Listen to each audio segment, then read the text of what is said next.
Mari teman-teman semua kita bersama dalam doa. Tuhan Yesus Kristus, terima kasih ya Tuhan.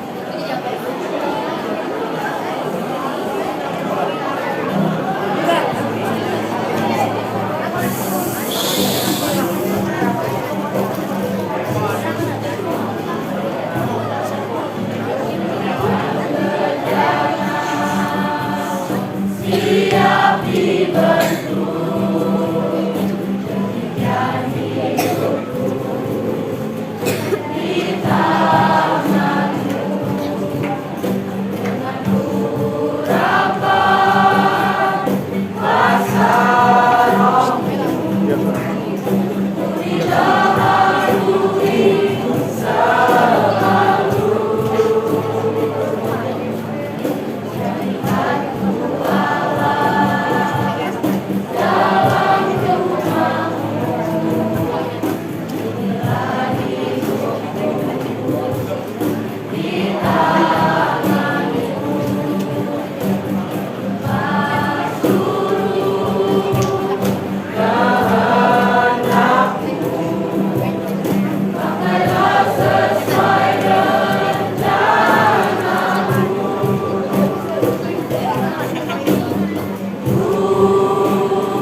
Oke, ada yang mau mengartikan dari drama tadi? Oke. Silakan, ayo, gak usah malu dong. Ayo, bisa yuk.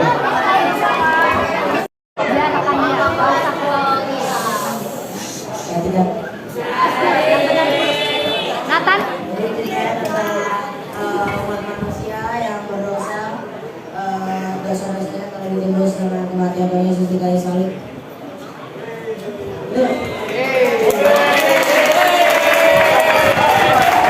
Kita manusia, tapi manusia jatuh dalam dosa dan Tuhan memberikan mati lagi. Oke, itu konnya boleh disimpan nggak nih? Samping. Yang ini. My name is Trevor. I'm from Texas. Oke, namanya Trevor dari daerah mana itu? Amerika. Oke. I study computer engineering. Beliau belajar apa sih? Oke, jurusan komputer di universitas di Amerika. And now I like to, in my free time, play basketball. Dan beliau suka di waktu senggangnya untuk bermain bola basket. Read and study the Bible. Dan membaca dan belajar tentang Alkitab. Yeah, so I grew up in a Christian family. Jadi Trevor ini tumbuh besar di keluarga Kristen. My parents made me attend church from an early age, so it was a routine for me. Jadi orang tua saya itu selalu berusaha untuk membuat saya pergi ke gereja, sehingga ketika saya pergi ke gereja itu merupakan sebuah rutinitas. And I thought if I went to church, then I was a good person. Jadi karena saya berpikir kalau saya pergi ke gereja, maka saya adalah anak yang baik. And when I was growing up, I went on mission trips to help other people. Dan ketika saya beranjak dewasa, saya ikut mission trip untuk menolong orang lain. But I saw these as duties that were expected of me. Jadi tapi saya melihat itu seperti sebuah pekerjaan yang diharapkan dari saya. I saw these tasks as, or I saw them as tasks to check off my Christian to-do list. Jadi saya melakukan hal tersebut merasa itu adalah sesuatu yang harus saya lakukan seperti checklist saya sebagai orang Kristen. And that was how I did being a Christian growing up. Nah begitulah pandangan saya bagaimana menjadi orang Kristen ketika saya beranjak dewasa. I thought if I went to church and tried to be a good person and was good to others, then I was good. Jadi ketika saya berpikir, ketika saya berbuat baik kepada orang lain, saya pergi ke gereja, maka saya berpikir kalau saya itu adalah ya anak yang baik. And even though I attended church and tried to do good, I started to go more distant towards Christianity. Ya meskipun saya pergi ke gereja, rajin ke gereja, tapi hubungan saya dengan Tuhan itu malah menjauh. I didn't like church, and there were a lot of questions I had about the Bible, but I didn't care enough to ask them. Jadi saya menjadi tidak suka pergi ke gereja dan saya mempunyai banyak pertanyaan tentang Alkitab. In my eyes, I was a Christian because I attended church, and I didn't need to spend any more time with that. Jadi saya merasa, can you repeat again, sorry? In my eyes, I was a Christian because I attended church. Oke, jadi di mata saya itu saya menjadi seorang Kristen karena saya pergi ke gereja. And there was no point in spending any more time on spiritual matters than I needed to. Jadi saya ngerasa nggak ada gunanya untuk menghabiskan waktu saya memikirkan perjalanan atau ke pertumbuhan rohani saya. So I focused most of my time on athletics. Jadi saya berpindah fokus saya kepada hal-hal yang lebih ke atletik. I wanted to be a famous basketball player, Karena saya ingin mau jadi pemain bola basket terkenal. and I thought that doing that would give my life purpose and make me feel satisfied. Jadi saya merasa itu adalah tujuan hidup saya dan saya yakin saya akan merasa puas. But even though I practiced a lot and spent a lot of time on it, Jadi walaupun saya praktek, latihan, bermain bola basket, I still wasn't good enough. tapi saya belum terlalu baik dalam bermain basket. So going into college, I knew I wasn't going to be a famous basketball player. Jadi ketika saya beranjak dan masuk ke dalam universitas, saya tahu ternyata saya ini tidak akan memilih jalur olahraga atau yang atletik. So my new goal was to be a really good student. Jadi tujuan atau fokus saya waktu itu menjadi mahasiswa yang baik. So that one day I could start a company that made me rich and famous. Jadi sehingga nanti kalau saya sudah lulus dari kuliah ini, saya bisa membangun perusahaan saya dan mempunyai banyak uang. And before leaving for college, I told my parents that Jadi saya berpikir nggak perlu ke gereja, yang penting aksi saya tindakan saya itu melakukan hal yang baik. And although I planned on not going to church, I met someone while playing basketball who invited me back to church. Jadi walaupun saya tidak datang lagi atau tidak pergi ke gereja lagi, ketika saya bermain bola basket, ada teman saya yang mengajak saya untuk ke gereja. But I had gone through life thinking I was a good person trying to do good. Tapi saya di satu sisi saya merasa saya ini adalah orang baik dan harus melakukan hal-hal yang baik. So the message that I was a sinner who Jesus died for Jadi pesan atau firman Tuhan, saya melakukan dosa-dosa bahkan tanpa saya sadari. So I saw that my only hope for salvation was through grace. Jadi saya melihat keselamatan saya itu hanya melalui kasih karunia Tuhan. And then after this experience, the cross became even more real to me during Good Friday. Jadi setelah melewati pengalaman ini, ada beberapa hal yang begitu nyata dalam hidup saya setelah saya melewati Paskah. Through a video, I realized that I was responsible for Jesus' death because I hurt people. Jadi saya menonton sebuah video dan di situ saya menyadari ternyata saya bersalah telah menyalibkan Tuhan Yesus Kristus. People who God loves as His children. Di mana saya menyalibkan Tuhan Yesus, di mana Tuhan Yesus itu justru sayang kepada anak-anaknya. I realized I deserve God's wrath for my actions. Dan saya menyadari, saya itu berhak mendapatkan amarah Tuhan. But Jesus sacrificed Himself by dying on the cross, Tapi Tuhan Yesus justru mengorbankan dirinya mati di kayu salib so that I could be saved from my sins. supaya aku selamat dari dosa-dosaku. And the service ended with us responding to Jesus' sacrifice. Dan pelayanan tersebut berakhir di mana Tuhan berkorban untuk umat manusia. There was a paper with many sins listed on it. There was a paper with many sins written on it. Ada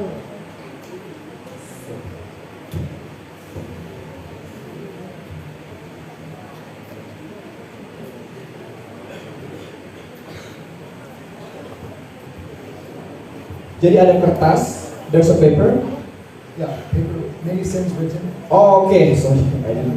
Oke, jadi ada kertas di mana dosa-dosa itu tertulis. And as I read through them, I saw that I had committed almost all of them. Oke, jadi di kertas itu banyak tertulis dosa-dosa dan saya melihat ternyata banyak dosa-dosa yang sudah saya lakukan.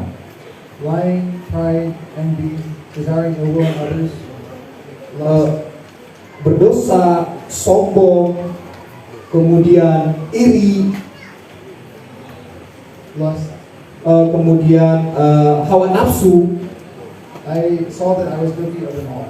dan saya melihat ternyata saya melakukan dosa-dosa tersebut. And I had lived most of my life thinking that those things didn't really matter. Dan saya bertumbuh di mana saya berpikir, oh, hal-hal tersebut bukanlah sesuatu yang sesuatu yang penting. Because my definition of good was just based on my outward actions. Karena definisi baik menurut saya adalah ketika kalian melakukan sebuah tindakan. But through reflecting and looking inside, Tapi ketika melihat dan merenungkannya dari dalam hati saya, I saw that my definition of good was actually very narrow. dan saya menyadari ternyata definisi baik tentang saya itu ternyata terlalu dangkal, terlalu sempit. Although I had tried to be, I saw that I couldn't actually call myself good. Jadi walaupun saya terlihat baik di luar, tapi di dalamnya saya bisa melihat ternyata saya ini adalah orang yang berdosa. God didn't just see what I did on the outside, Jadi Tuhan itu tidak hanya melihat apa yang terjadi di luarnya saja, but He also saw what was in my heart. tapi Tuhan juga melihat apa yang terjadi, apa yang ada di dalam hati saya. And before Him, I was guilty.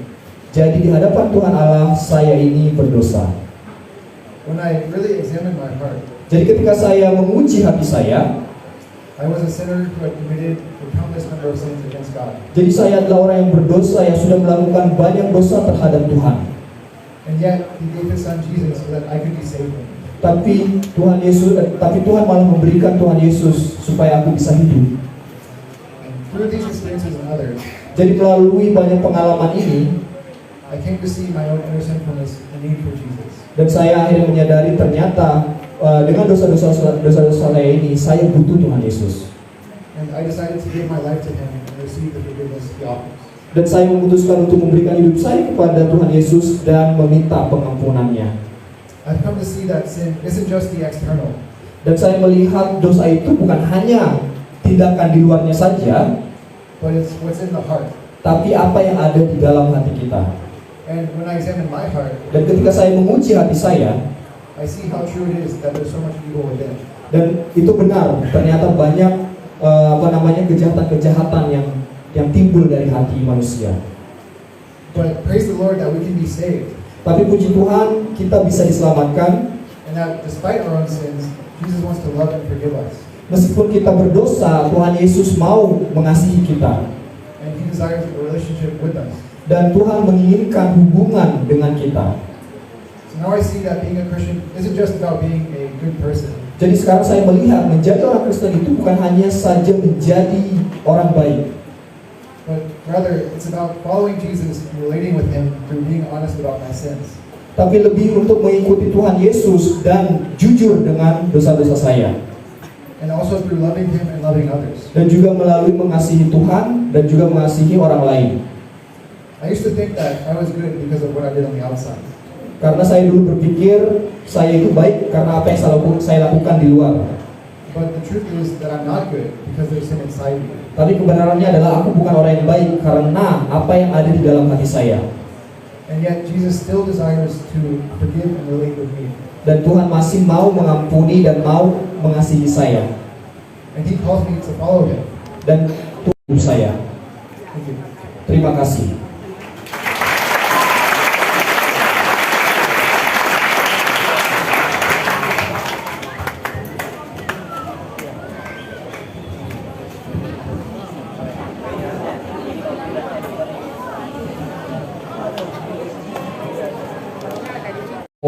Oke. Baik itu bukan hanya sekedar tindakannya saja ya. Oke, dan begitu pula tadi di grup saya anak-anak berpikir dosa itu hanya karena tindakan. Oke, mencuri, itu karena tindakannya mencuri maka dia berdosa. Tidak. Dari sini kita belajar dari dalam hati kita itu juga bisa melakukan dosa. Oke, kamu misalnya benci seseorang, walaupun kalian tidak aplikasikan dalam kehidupan kalian, tapi dalam hati kalian membenci seseorang, kalian sudah berdosa. Oke, jadi bukan hanya dosa itu bukan hanya karena tindakan luarnya saja. Begitu pula dengan kebaikan, bukan hanya tindakan dari luarnya saja. Karena tindakan dari luarnya kalian bisa aja tuh ngasih atau memberikan sedekah, tapi dalam hati kalian kesel, contohnya gitu kan. Berikan persembahan, misalnya dikasih orang tua 20.000, kasih persembahan ya, kalian kasih tapi dalam hati kalian menggerutu, aduh jajanku aja 10.000 gitu. Oke, di situ kita sudah berbuat dosa. Jadi itu bukan hanya luarnya saja tapi juga dalam hati kalian. Oke, nah sekarang kita akan mendengarkan firman Tuhan dari seorang hambanya, namanya, ada yang sudah kenal? Belum? Belum? Oke, namanya adalah Pendeta Pastor Sung. Oke, dia itu dari Grace Point Church di Amerika. Dan dia ini lahir di Korea. Lahir dari Korea dan tumbuh ketika umur 10 tahun beliau pindah ke Amerika. Jadi kalau saya teman-teman yang mau belajar bahasa Korea boleh nih, masih lancar bahasa Koreanya, oke? Kalau ada yang di sana ya, oke. Jadi Pastor Sung menikah dengan Kalili yang di sana dan mempunyai seorang anak umur 10 bulan. 6 bulan, oke? Dan satu fakta, kalau Pastor Sung ini adalah pemegang sabuk hitam. Oke. Jadi kalian jangan macam-macam ya sama Pastor Sung, oke?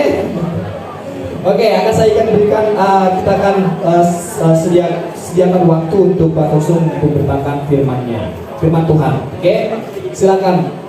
Terima kasih Jerry. Halo. Good to see you guys. I just want to say thank you for having us here, and also I want to say hello to my special team, Team Green, Team Besar. Yeah. Alright. So good to be here. Okay, so let's get started. I want us to start off this message, and I want to ask you to think about. Oke, mari kita mulai firman Tuhan pada saat ini, dan saya akan memulai dengan sebuah pertanyaan.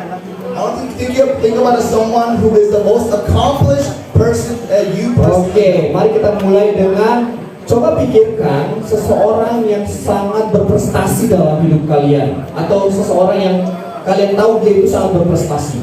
Someone who has everything put together. Di mana seseorang ini mempunyai segalanya. Someone who's really smart. Seseorang yang begitu pintar, contohnya, really athletic, yang olahragawan, and also has really good manners. Dan juga mempunyai kepribadian yang baik. Okay, can you think about that person? Coba kalian pikirkan orang tersebut. Pintar, baik, atletik, wah semuanya kaya. Oke, kemudian dia masih muda ya, dan dia juga seorang penguasa. Okay, so with that, let's read our text for tonight. Oke, oleh karena itu mari kita buka firman Tuhan pada saat ini di kitab Lukas 18 ayat 18 sampai 23.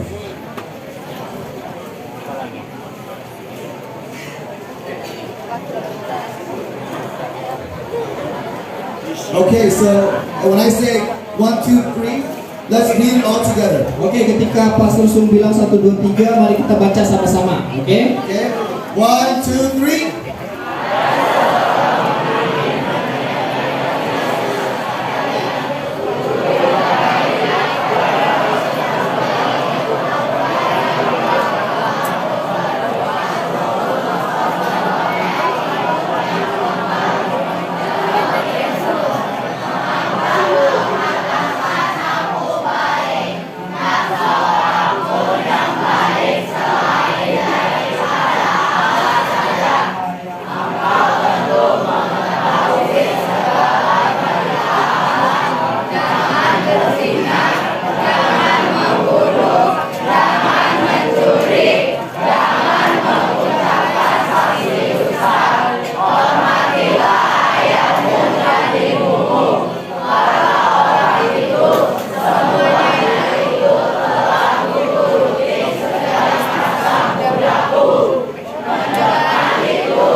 So let's start. The rich young ruler in this story asks Jesus this question.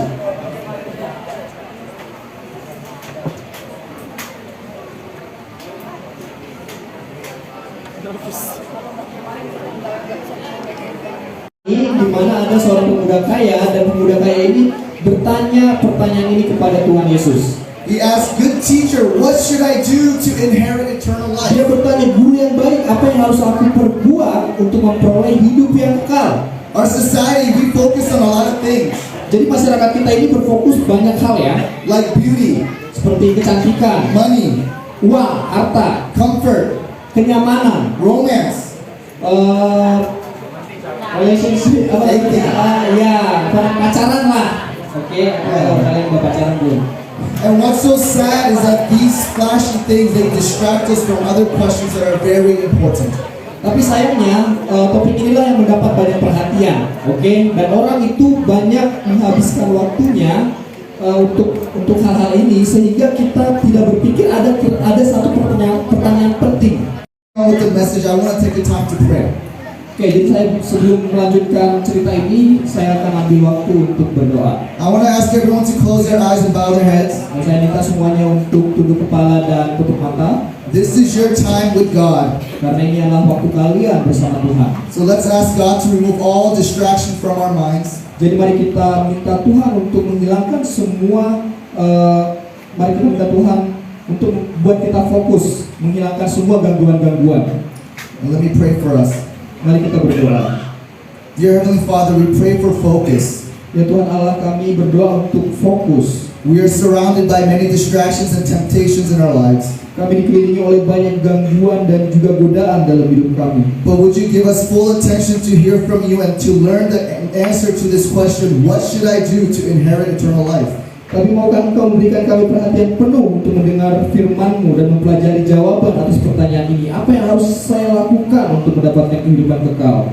And Lord, we pray that you show yourself through our time together and that we all individually make the most of our time to grow closer to you. Dan Tuhan kami berdoa. Alright, so let's continue on with the story and see how Jesus answers this question. Oke, mari kita lanjutkan ceritanya bagaimana Tuhan menjawab pertanyaan ini. Jesus says, "Why do you call me good? No one is good except God alone. You know the commandments, do not commit adultery, do not murder, do not steal, do not bear false witness, honor your father and mother."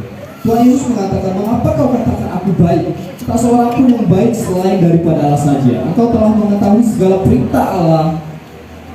And the young ruler says, "All these I have kept from you." Dan pemuda kaya tersebut mengatakan, oh aku sudah menuruti semuanya sejak masa mudaku. What do you think about that response? Menurut kalian, apa pendapat kalian respon seperti itu apa sih? I have kept all the rules. Oh saya sudah menuruti semua perintah Tuhan. In the Old Testament, there are 613 commandments. Oke, jadi di perjanjian lama itu ada total sekitar 613 perintah. So the young rich ruler is telling Jesus, "I have kept all 613 commandments since I was young." Jadi si pemuda ini mencoba mengatakan, hei Tuhan Yesus, saya sudah menuruti ke semua atau 613 perintah.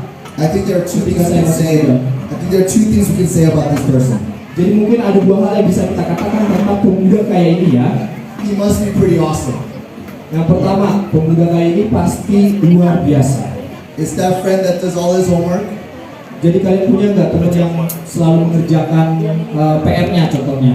With lustful intent, we have already committed adultery with Dan them. firman Tuhan juga mengatakan ketika kalian melihat orang lain dengan hawa nafsu, kalian sudah melakukan perzinahan di dalam hati kalian. So it is shallow to think that we are good just because we haven't done bad things. Jadi apakah kalian tetap berpikir kalau kita itu baik karena kita tidak melakukan hal-hal jahat? What defines who we are starts from our hearts. Jadi apa yang mendeskripsikan hidup kita itu sebenarnya apa yang terjadi di dalam hati kita.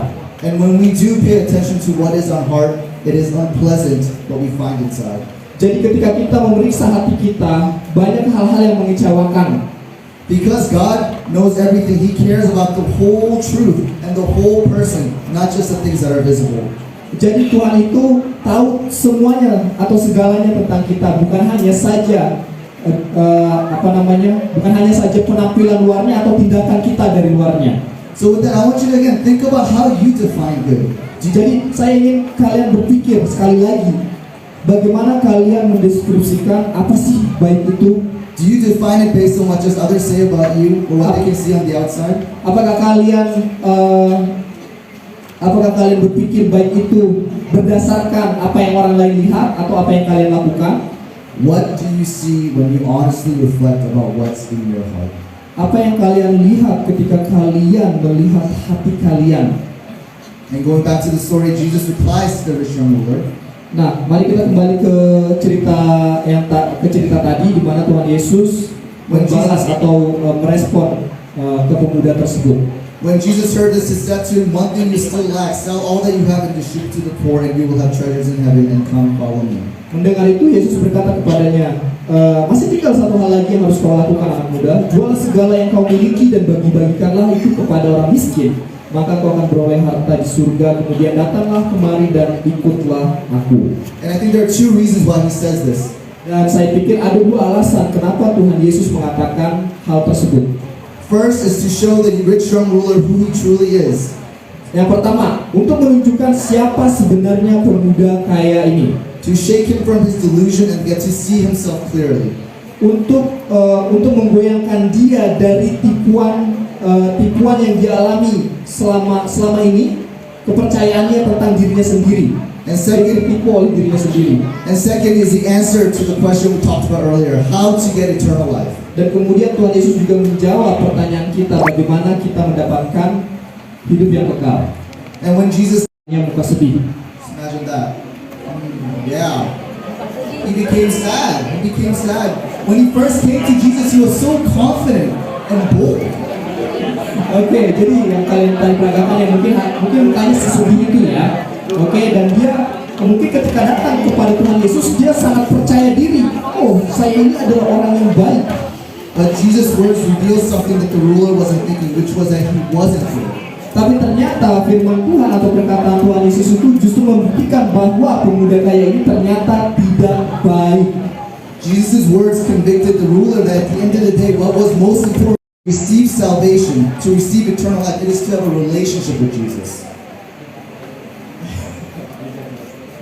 Is that to follow Jesus, to receive salvation, is to have a relationship with Jesus. Oke, jadi di sini dikatakan keselamatan itu adalah ketika kita memiliki hubungan dengan Tuhan Yesus Kristus. Ketika kita mengikuti Kristus, kita mempunyai hubungan dengan Tuhan Yesus Kristus. Because some people think that being a Christian is someone who has a ticket to heaven. Jadi banyak orang berpikir ketika saya menjadi orang Kristen, oh saya itu mempunyai tiket menuju surga. Once they have the ticket, they can do whatever they want. Jadi ketika mempunyai tiket, ya udah aku bebas-bebas aja nih mau ngapain aja di bumi. And it's just when they die, they just turn the ticket and go to heaven. Jadi ketika mereka meninggal ya mereka hanya menunjukkan tiket itu saja dan mereka masuk surga. And that's why the young ruler came to Jesus in the first place, because he thought eternal life was something he could just get as a ticket. Jadi itulah yang dipikirkan oleh pemuda kaya tersebut, di mana dia merasa dia mempunyai tiket dan dia merasa bahwa jalannya ke surga bisa dia beli dengan uang. But no, eternal life is a relationship with Jesus that starts and lasts forever. Tapi sekarang kita tahu bahwa keselamatan itu Relationship with Jesus, it starts now and lasts forever. Oke, jadi kita tahu hubungan dengan Tuhan Yesus itu dimulai dari sekarang dan selama-lamanya. And what it means to follow Jesus is to put Jesus first, Apa artinya mengikuti Tuhan Yesus Kristus? Artinya kita mengutamakan Tuhan Yesus Kristus, to care about what he cares about, mempedulikan apa yang dia pedulikan, to go where he goes, dan pergi kemana Tuhan Yesus pergi, and to do what he wants us to dan do. melakukan apa yang Tuhan ingin kita lakukan di dalam dunia ini. And because salvation is a relationship, that's just how it works. Karena keselamatan itu merupakan sebuah hubungan dengan Tuhan, begitulah cara kerjanya. So this story tonight, it is a warning and an invitation. Jadi cerita kita pada malam hari ini sebenarnya adalah sebuah peringatan, tapi juga merupakan sebuah ajakan atau undangan. Jesus wanted the ruler to know the truth about himself, Di mana Tuhan Yesus mau pemuda kaya ini tahu tentang siapa dirinya sebenarnya. that he was a sinner who idolized money. Di mana dia itu adalah orang berdosa yang mengutamakan uang dalam hidupnya. And through that realization, maybe Jesus was hoping that the rich young ruler could follow him. Dan melalui hubungan tersebut, melalui perkataan obrolan mereka, Tuhan Yesus berharap bahwa pemuda kaya ini akan mengikuti dia. But sadly, the ruler could not give up his idol. Tapi sayangnya, pemuda kaya ini tidak mau meninggalkan harta-hartanya. But we don't have to be like the rich young ruler. Tapi kita tidak perlu menjadi seperti seorang pemuda yang kaya ini. Let me tell you a story. Saya akan memberikan gagal di universitas. But in my heart, I actually felt happy because I envied him. Tapi dalam hati saya justru senang melihat teman saya ini gagal karena saya iri sama dia. And I was really scared, but I wanted him to know.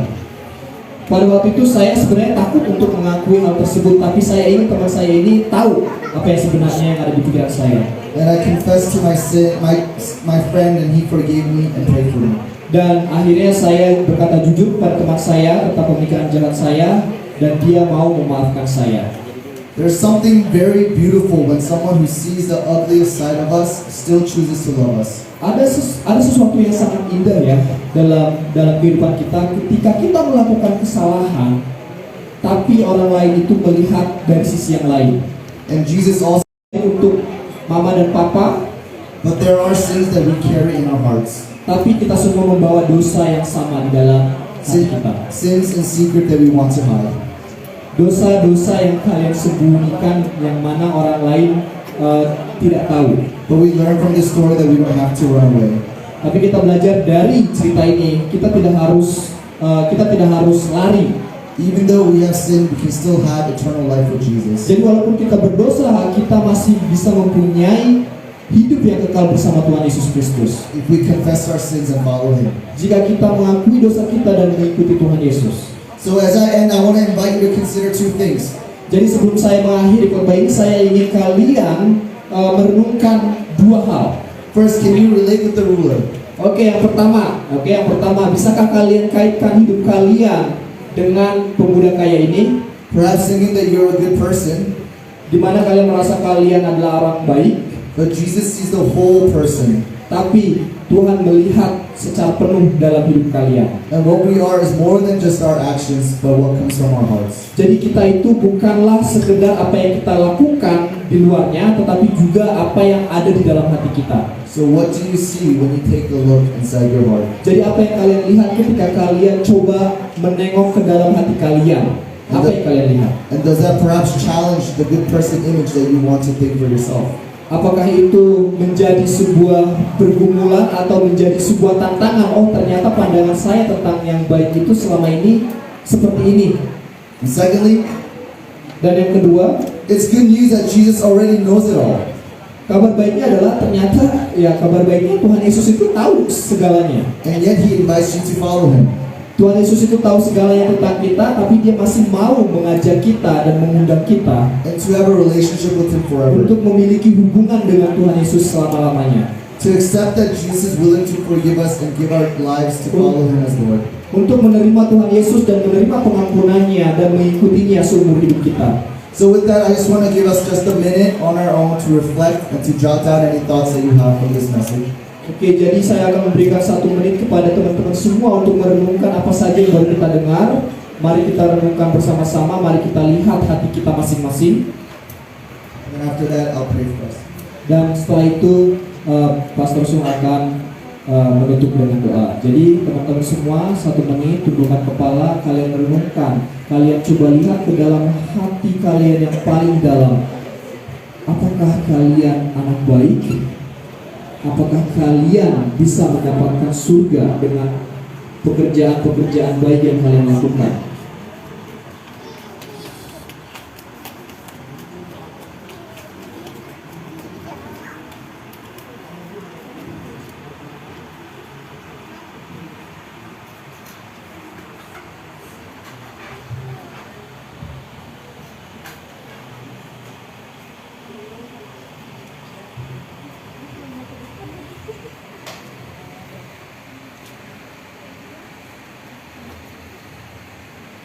Dear God, Tuhan Allah Bapa kami, we ask you that we would take this warning from this story.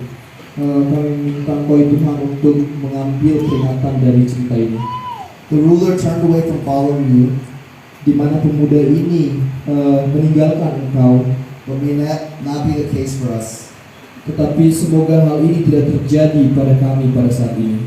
God, we confess that when we look in our own hearts, Kami, ya Tuhan, kami mengakui ketika kami melihat ke dalam hati kami sendiri, there are a lot of things that we are ashamed of. ada banyak hal yang membuat kami malu. But you know it all, Tapi Engkau tahu semuanya Tuhan. and yet you still invite us to follow you. Tapi Engkau tetap mengundang kami untuk mengikuti Engkau. And this is possible because Jesus paid the punishment for our sins. Dan semua ini bolehlah terjadi karena Tuhan Yesus sudah membayar hukuman atas dosa-dosa kami. So God, would you please help us to trust in this message and come to you to confess our sins and to receive forgiveness. Jadi Tuhan, maukah Engkau membantu kami percaya firman-Mu ini dan datang kepadamu untuk mengakui dosa-dosa kami dan menerima pengampunan dan ajakan untuk mengikuti Engkau.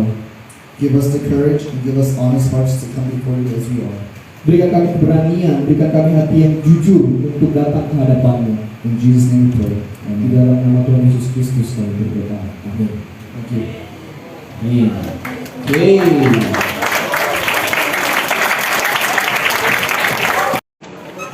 Sekarang, counselors please stand. Counselors. So the snacks is moved at 10 after we finish the girls' night and boys' night. Counselors, are done.